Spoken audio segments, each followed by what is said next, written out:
ada beberapa tulisan tentang larangan-larangan di gunung tersebut. 1. Dilarang kencing sembarangan. 2. Dilarang berkata kasar atau sompral.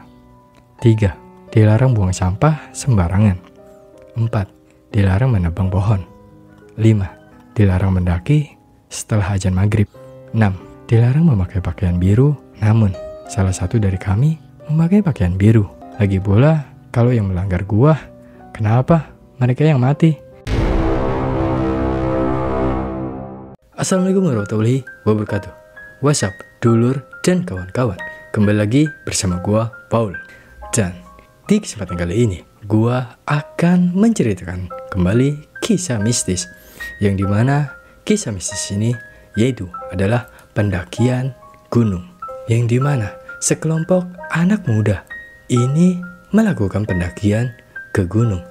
Dan ada satu anak muda yang ngeyel, yang selalu merasa bahwa dirinya benar atau bisa dibilang egois. Dan inilah larangan pendaki gunung. Sebelum kita melanjutkan ke videonya guys, jangan lupa klik tombol subscribe, like, dan komennya. Dan jangan lupa juga nyalakan lonceng notifikasinya agar kalian tidak ketinggalan video terbaru dari gua. Oke, di sini aja.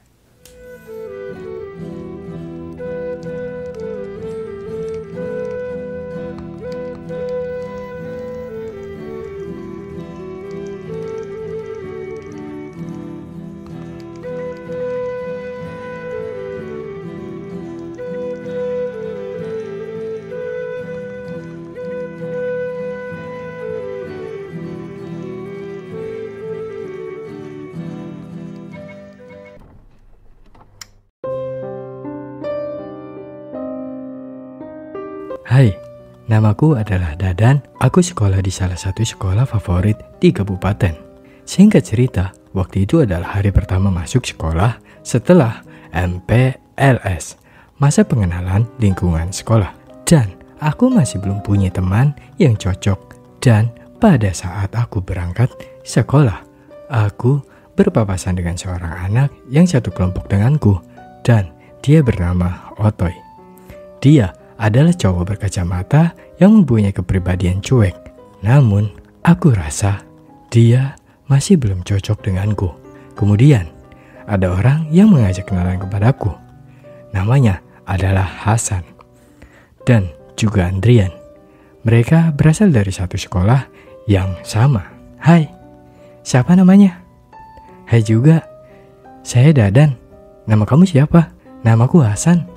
Dan ini temanku namanya Adrian, sambil menunjuk kepada Andrian. Kemudian aku pun berjabat tangan dengan Adrian dan akhirnya aku punya dua orang teman dan kami duduk berdekatan, yaitu Hasan dan Andrian, bangku ketiga dan aku bangku keempat. Saat bel masuk berbunyi, masuklah wali kelas kami, yaitu namanya adalah Bapak Taufik. Dan menurutku, beliau adalah orang yang baik serta berwibawa dan dia mengajar mata pelajaran PAI. Dan 4 jam pelajaran habis dipakai untuk berkenalan serta ngobrol-ngobrol. Pada saat bel istirahat berbunyi, aku pergi ke kantin bersama dengan Hasan dan Andrian. Dan aku bertemu dengan Kobar, komandan barisan. Pada saat MPLS, yaitu Kak Yusri, dan mereka adalah kakak tingkat yang baik dan ramah kepada siapapun. Kalian mau kemana? Mau ke kantin kak? Emangnya kenapa? Oh, kirain mau kemana? Yaudah deh, Bey. Oke teh. Lalu kami pergi ke kelas dan di kelas kami bermain permainan yang lagi tren, yaitu Ludo. Dan pada saat kami bertiga sedang main, ada yang mau ikut gabung. Namanya adalah Fauzan, Faris, Otoy, dan Dimas. Dan kami pun bermain bersama sampai akhirnya kami pun bercerita dengan hobi masing-masing. Dan hobi kami semuanya sama, yaitu hiking. Kami pun akhirnya mempunyai rencana untuk hiking bareng ke salah satu gunung di Kabupaten Sumedang. Hari demi hari ku lalui. Dan satu persatu aku mulai kenal dengan teman sekelasku. Dan ada salah satu orang yang membuatku tertarik pada dia. Menurutku, dia mempunyai kepribadian yang baik serta berwibawa karena dia pernah menjabat menjadi ketua OSIS pada saat SMP. Namun, setelah sekian lama akhirnya aku sadar dia bukan untukku, tapi dia milik orang lain. Dan akhirnya kami pun menjadi teman akrab sampai sekarang. Dia bernama Safira, yang namanya sangat indah bagi orang yang mendengarnya. Dan aku pun mengajak Safira untuk hiking bareng. Tapi katanya dia tidak diperbolehkan oleh orang tuanya. Maka dari itu, aku pun mengajak teman perempuanku yang satu lagi, namanya adalah Dea. Sebenarnya dia ingin sekali ikut muncak bersama kami. Namun dia sangat takut dengan monyet dan akhirnya ia pun tidak jadi ikut. Dan terakhir aku mengajak seorang perempuan yang memiliki paras biasa-biasa saja. Tapi menurut gue dia orangnya baik. Dan gue pun mengajak dia hiking juga. Tapi dia nggak mau karena dia masih belum terbiasa dengan hiking. Dan dia gue panggil dengan nama Nesrin Boy. Lalu kami menentukan hari yang tepat agar tidak mengganggu pembelajaran. Dan akhirnya kami memilih hari Jumat untuk berangkat karena kelas kami pada saat hari Jumat pulang pada pukul 11.30. Dan kami pun membagi-bagi tugas. Namun aku sudah merasakan hal yang berbeda sebelum kami hiking, bahwa ini akan menjadi hiking yang penuh dengan hal mengerikan. Tapi batinku berkata lain. Mungkin ini hanya firasatku saja. Sebenarnya aku sudah beberapa kali hiking ke gunung ini dan enggak terjadi apa-apa atau ada hal ganjil. Namun pada hiking kali ini kami justru mendapat hal yang ganjil yang diakibatkan kami melanggar salah satu tata tertib di gunung tersebut. Dan petaka itu pun terjadi karena kelalaian kami sendiri. Dan satu persatu temanku mati di gunung tersebut.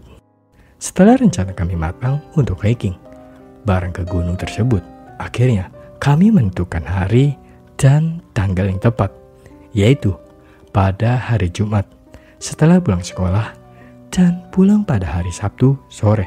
Pada saat H-1 sebelum berangkat, aku dan teman-teman sudah mempersiapkan semuanya, dimulai dari tenda, jogging set, senter, makanan ringan, serta makanan untuk kita makan saat di gunung nanti. Dan pada saat aku tidur, aku bermimpi aneh. Dan di mimpi tersebutku, aku mendengar suara yang rasanya tidak asing di telingaku. Dan itu ternyata adalah suara kakek-kakekku yang telah lama meninggal. Cuk, kamu jangan hiking ke gunung itu. Kenapa kek memangnya? Ini adalah bulan yang tidak baik. Sebaiknya kamu jangan pergi. Kakek takut terjadi apa-apa sama kamu. Tapi kalau kamu mau tetap pergi, bawalah leontin ini. Sambil memberikan leontin.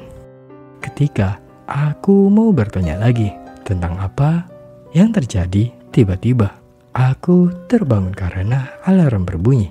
Dan itu menunjukkan pukul 5 pagi. Dan leontin itu sudah ada di genggaman tanganku.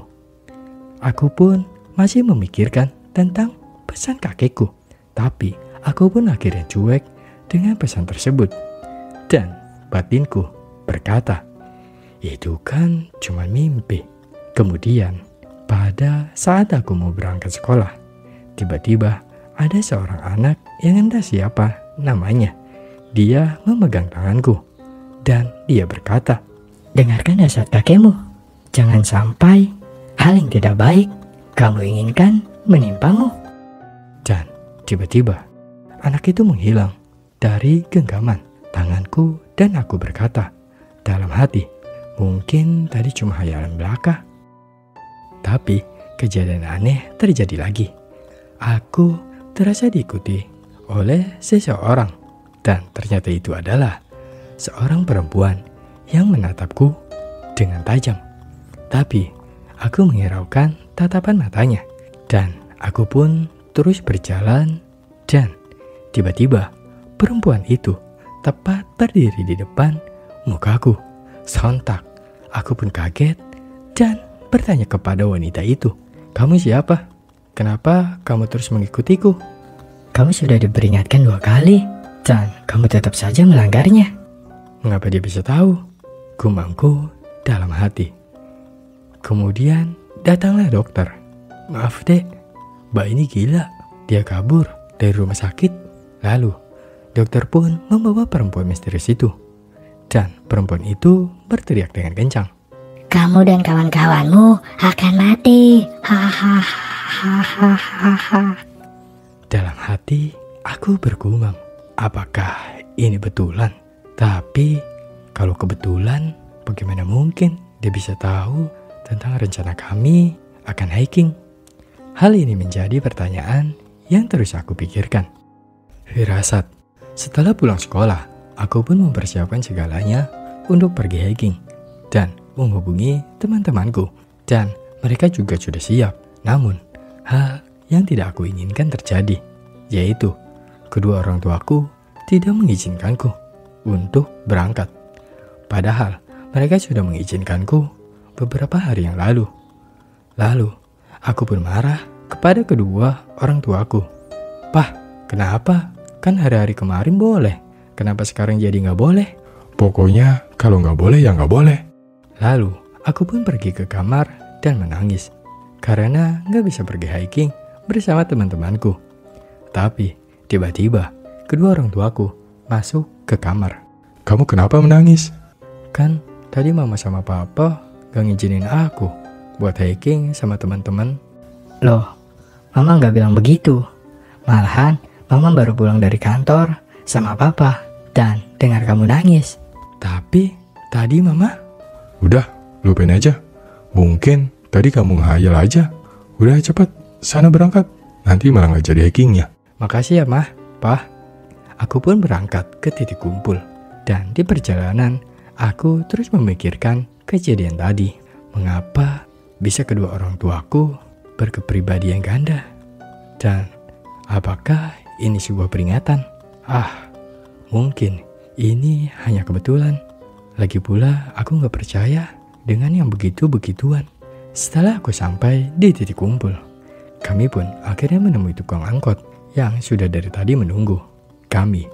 Dan kami pun naik angkot tersebut.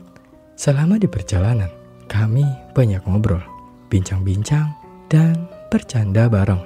Dan tanpa disadari, ternyata kami sudah sampai di depan pintu star gunung tersebut. Dan di pintu star tersebut ada beberapa tulisan tentang larangan-larangan di gunung tersebut. 1. Dilarang kencing sembarangan. 2. Dilarang berkata kasar atau sompral. 3. Dilarang buang sampah sembarangan. 4. Dilarang menebang pohon. 5. Dilarang mendaki setelah azan maghrib. 6. Dilarang memakai pakaian biru. Namun, salah satu dari kami memakai pakaian biru. Dia adalah Fauzan. Otoy, "Hai Fauzan, lu lihat deh, gak boleh pakai pakaian biru." Kak Yusri, "Iya benar tuh Fauzan, mendingan kamu ganti deh, mumpung masih di sini. Nanti kalau udah jalan jadi ribet." Fauzan, "Maaf ya sebelumnya, aku mah gak percaya sama yang begituan." Faris, "Iya, gue setuju sama Fauzan. Lagi pula ini kan cuma papan doang." Kak Rudi, Fauzan, gak boleh gitu, nanti malah terjadi sesuatu." Aku, "Iya tuh Jan, soalnya gue udah 2 kali kesini dan kita itu harus naatin aturan di sini." Fauzan, "Gue gak percaya, pokoknya gue gak mau ganti." Aku, "Ya udah deh, gue udah peringatin lo. Kalau ada apa-apa, lo tanggung sendiri ya." Setelah mengalami perdebatan yang panjang, akhirnya Fauzan pun tidak mengganti pakaiannya. Dan kami pun melanjutkan perjalanan. Kami pun saling membantu. Saat di tengah perjalanan, kami bertemu dengan seseorang, kakek-kakek yang umurnya sudah tua. Dan dia pun berkata, "Hati-hati, kalian sedang diikuti. Diikuti siapa kek? Perasaan kami tetap deh cuma 10 orang, gak lebih. Kalian tidak akan bisa melihat mereka, dan kalian sudah membuat mereka marah. Lalu, saat aku menanyakan beberapa hal lagi, tiba-tiba kakek itu menghilang. Tapi kami masih melanjutkan perjalanan. Ketika kami sampai di pos 1, suasana mulai gelap. Padahal jam masih menunjukkan pukul 2 siang. Loh, kok jadi mendung kayak gini ya? Iya kak, kok jadi mendung kayak gini ya? Mungkin mau hujan kak. Ya udah deh, kita nggak boleh lama-lama di sini. Ayo, mendingan kita lanjutkan perjalanan kita. Kami pun melanjutkan perjalanan. Tiba-tiba Fauzan terjatuh dan kakinya keseleo. Hei, tolong, Jan, lu kenapa? Gak tahu. Tiba-tiba kaki gue serasa ada yang narik. Ya udah deh, Toy, cepet keluarin kotak P3K. Kemudian Otoy pun mengeluarkan kotak P3K dan mengoleskan balsam pada bagian kaki Fauzan. Dan sepertinya Fauzan pun sudah mulai agak mendingan. Lalu kami pun melanjutkan perjalanan. Dan saat kami akan sampai pada pos 2, tiba-tiba kilat menyambar pohon yang berada di dekat kami. Dan pohon tersebut tumbang. Sontak kami pun berteriak dan berlari. Namun pohon tersebut menuju ke arahku. Tapi Dimas menyelamatkanku dan mendorongku. Dan aku pun selamat. Tapi Dimas tertindih oleh pohon tersebut. Dan Dimas pun meninggal di tempat. Aku pun berteriak histeris sambil menangis. Karena baru kali ini aku melihat orang yang baru aku kenal meninggal. Padahal aku masih ingin mengenalnya lebih jauh. Dimas! Udah Dan, ikhlaskan kepergian Dimas. Sambil memeluk aku. Bagaimana aku bisa mengikhlaskan kepergian Dimas? Dia orang yang baru aku kenal. Aku ingin mengenalnya lebih jauh lagi. Aku pun menguburkan mayat Dimas dengan perlengkapan yang seadanya. Sambil gue berdoa untuk Dimas. Gue masih kepikiran tentang larangan yang kita langgar tadi. Apakah mungkin karena kami sudah melanggar larangan yang berlaku di gunung tersebut? Sebenarnya aku ingin marah kepada Fauzan, tapi aku tahan karena saat itu sedang dalam suasana suka duka. Gua nangis sambil ngeliatin makam Dimas. Kematian di depan mata. Udah Dan, mendingan lu doain Dimas. Baik Toy, kita mau lanjut atau kita turun lagi aja? Kalau gue pengen lanjut aja, soalnya udah nanggung nih. Gue juga setuju. Kalau kita lihat situasi, kayaknya kita harus turun deh. Soalnya kalau udah kayak begini, keadaan makin memburuk. Kak, mendingan kita lanjutin aja. Soalnya udah nanggung perjalanan. Oke, kita lanjutin aja. Dan semuanya pun sepakat untuk lanjut. Meskipun aku rasa ini gak terlalu baik. Setelah semua sepakat untuk lanjut, kami pun melanjutkan perjalanan. Dan kami pun sampai di pos 3. Dan waktu sudah menunjukkan pukul 15.15. Dan kami pun bertayamum untuk melaksanakan sholat berjamaah. Dan kami pun berdoa kepada Allah Subhanahu wa Ta'ala agar Dimas ditempatkan di tempat terbaik. Setelah kami selesai sholat, kami pun melanjutkan perjalanan. Seketika rasa sedih aku pun hilang karena semua orang menghiburku sepanjang perjalanan, terutama Kak Yusri dan Kak Cindy. Mereka menghiburku dengan lelucon yang membuat semua yang ikut hiking tertawa terbahak-bahak. Namun, hal yang tidak aku inginkan terjadi lagi. Tiba-tiba, Kak Cindy terjatuh ke dalam lubang yang dalam. Dan di dalam lubang tersebut, terdapat banyak hewan-hewan berbisa seperti kalajengking, laba-laba, dan ular. Awalnya, Kak Cindy mencoba untuk naik kembali. Namun, karena lubang tersebut terlalu dalam, maka Kak Cindy terjatuh lagi ke dalam lubang tersebut.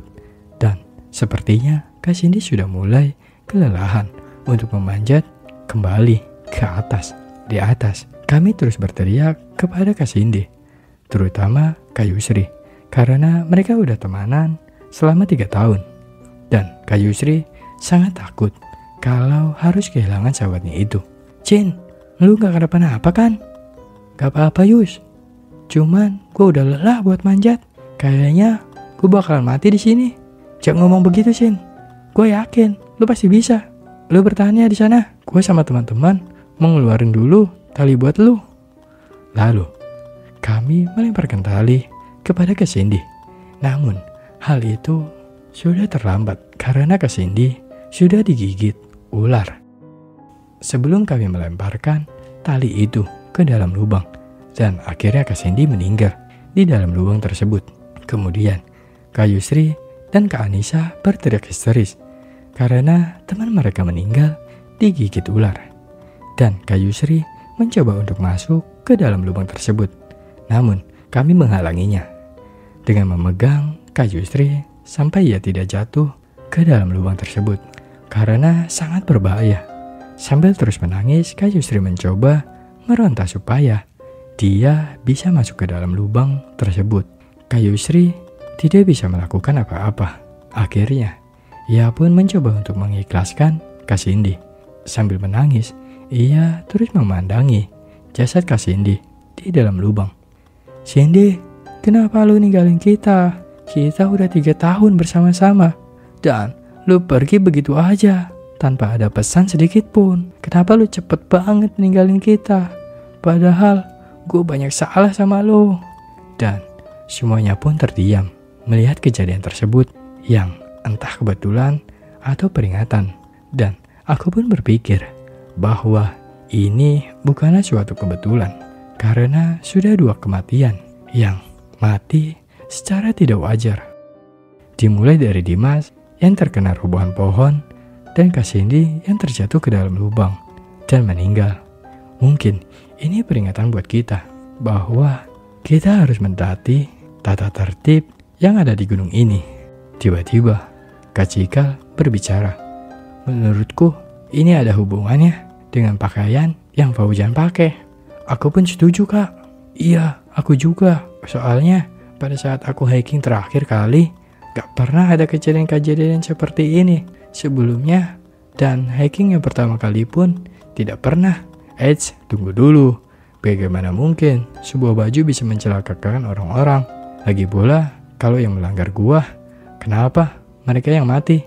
Lu gak berhak bicara begitu di depan mayat temen gua. Dengan ada emosi, Kak Yusri menampar Fauzan. Udah Yus, lu jangan kebawa emosi kayak gini. Nanti malah jadi kacau. Gue gak peduli. Gue cuma mau temen gua, Cindy balik lagi. Tapi kan Kak, Cindy udah gak ada.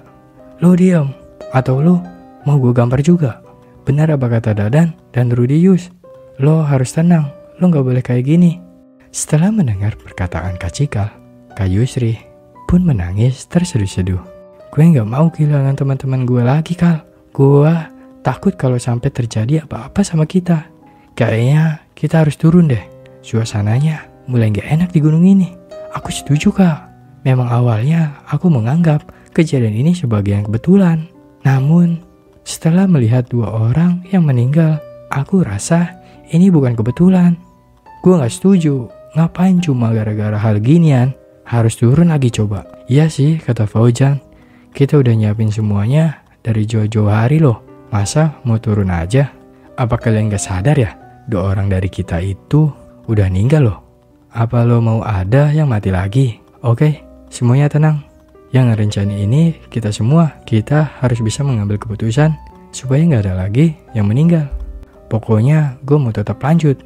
Gue jamin lo semua bakalan selamat deh.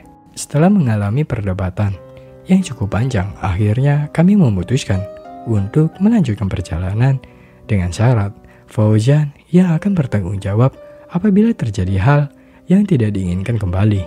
Lalu kami pun berdoa supaya Kak Cindy diterima di sisi Allah Subhanahu wa Ta'ala. Setelah berdoa, kami pun melanjutkan perjalanan dan waktu sudah menunjukkan pukul 16.00 dan itu sudah mulai masuk sore. Karena takut kami kesorean, maka kami pun bergegas agar sampai di pos 4 tepat waktu. Ketika kami sampai di pos 4, waktu sudah menunjukkan pukul 16.30. Maka dari itu, kami pun mendirikan tenda dan masing-masing tenda untuk 4 orang. Aku satu tenda dengan Kak Yusri, Otoy, dan Kak Anissa, dan sisanya di tenda 2. Kemudian, waktu sudah menunjukkan pukul 18:10. Lalu, kami pun membuat api unggun. Lalu, Kak Yusri sama Kak Anissa, serta Kak Cikal, memasak untuk kami dan sisanya bertanyamum untuk melaksanakan sholat maghrib. Setelah kami selesai sholat maghrib, barulah Kak Yusri, Kak Anissa, dan Kak Cikal yang sholat maghrib dan kami menunggu mereka selesai sholat. Setelah mereka selesai, kami pun makan bersama-sama. Namun, nafsu makanku berkurang karena masih memikirkan tentang kematian Kak Cindy dan Kak Dimas. Lalu, Kak Rudi bertanya sambil menepuk bahuku. Sontak, aku pun kaget. Kamu lagi mikirin apa? Kenapa makanannya nggak dimakan? Makanannya nggak enak ya? Maaf ya. Kak Yusri memasang wajah sedih. Nggak apa-apa kak, enak kok kak makanannya. Tiba-tiba Fauzan mengambil makananku. Ya udah, kalau lo nggak mau, buat gue aja. Kembaliin makanan gue. Cie marah berbicara dengan nada agak meledek. Lalu Fauzan pun mengembalikan makananku. Setelah makan, kami pun langsung tidur dan tidak dilanjutkan pendakian karena kami harus menaati tata tertib yang ada.